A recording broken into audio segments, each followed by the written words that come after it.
So the location score, lads, here talking all things yield, and gents, it's a really important measure for property investors, but we want to see how much this has an impact on capital growth. And so how do you see that?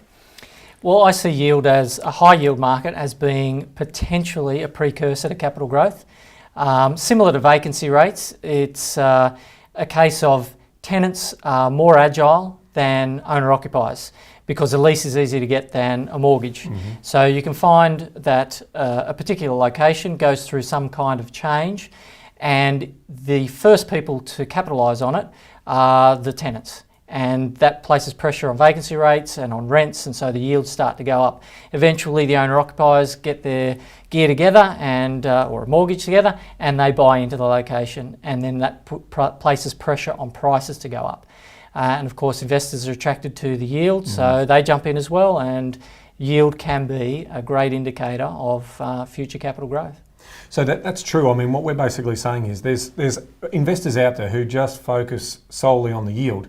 And this is what we were talking about in regards to, there is a little risk in that if it's all just investors running into that market. So just looking at this in isolation without actually looking at the percentages of renters versus owner-occupiers, you can get yourself into a little bit of trouble, because if everyone's flying to chase that yield alone, they're going to be caught out. So it's really important to understand this. We're trying to measure yield as a measure of or future demand or demand coming into that market. So as Jeremy was saying, when you're looking at owner-occupiers, you're basically saying, yeah, they like the area, the infrastructure and amenities lifting, and they're sort of ready to bed down and buy into that area. And investors are then also saying, geez, the yields are pretty good because vacancy rates are low, so that's pushing the yield up. And all of a sudden you've got a combination of the two coming into the market.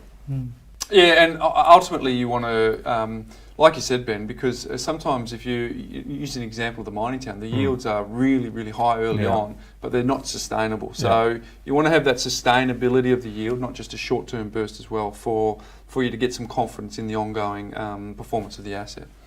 So what type of yield are we looking for, Jeremy, in terms of good numbers versus not so great numbers? Well, there seems to be a correlation between high yields and, dare I say it, risky locations. So for me, it would be finding the lowest yield in a market that has the most appeal that I can afford. So I'm not prioritising yield, I'm prioritising capital growth, because that's what makes the difference. That's what you're in the game for, capital growth. If you look at a property that has an exceptional real yield in traditionally normal interest rate markets, that would be quite an exceptionally high yield. And it might only deliver an extra 1% of the value of the property. But you pick a top growth location and you're talking double digit, and that's where the serious wealth is created. Fantastic. So yeah, for me it's all about finding a yield that's suitable for my serviceability limitations, and then the best capital growth market. So at the moment, yields in city markets like Sydney and Melbourne would be under 4%. Typically, you've got countrywide yields of around about 4.5%. So whatever suits the investor's cash flow is probably the primary concern, and then you're looking for the maximum amount of capital growth potential for those markets. And it's a pretty reliable indicator, isn't it? Because it's a snapshot. In terms of being able to measure it, you know the rent that you're getting, the price you're paying, it's a snapshot in time. So it's actually easy to measure, but there's as you're pointing out, there's suburb, that's right. Yeah, when you start talking median yield, so you're talking about an individual property, you've got a rental statement and you've got a price. So bang, you know the precise yield for that property. But when you're targeting locations that suit your yield, you're looking at median yields, and they are the most anomalous statistic in property investing. Because there's no median property and there's no median house. Exactly, it's a fictitious paper. So you might have in month one, you've got a whole bunch of one-bedroom units selling, and in the same month, you've got a whole bunch of two-bedroom units renting.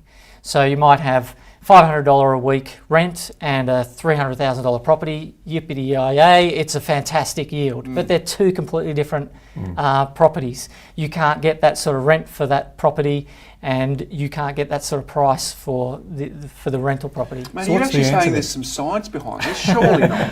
So the answer there is obviously looking at the trend. as opposed to, because it can be a bit choppy, is effectively what we're talking about in from the month scoring. to month. Yeah, month it's to month, choppy. it can really chop up. So you've got to basically then say, where's your trend over that sort of, what are we talking, 3-6 months? Yeah, I like to use the term line of best fit rather than trend. Vacancy rates are another great indicator, and they're also quite volatile. Yep. But you combine yield with vacancy rates, Yep. and you look at the line of best fit using a historical chart over the last 6 months, and Yep. you get a much better idea what is the real yield. Yep. One last thing that I want to just talk about is there's this chase towards these super high yields, people who are looking to actually get cash flow positive property. What does the data suggest generally around the performances of the capital growth for those cash flow positive properties? Yeah, it's highly volatile. So you have like your classic mining town, Yeah. and you can get some tremendous yield and capital growth, but you need to have your finger on the pulse of that market. So That's an in-exit market, isn't it? It's not, you don't stay in there long term. It's not a set and forget. No, Yeah, that's absolutely. right. All the set and forget markets will have normal yields. And I say normal because it makes no sense to have a large number of properties that are more expensive to rent than to own. Why would you be in a market like that? The correct. reason is because those tenants are only there short term. They are not. They don't want to live Seasonal, there. Correct. And that's right. They just have to be there. So there you have it, folks. Whilst the yield sounds quite easy to measure, it's actually quite difficult in practice, but it's very, very important for you as an investor to get the yield equation right as a measure of capital growth.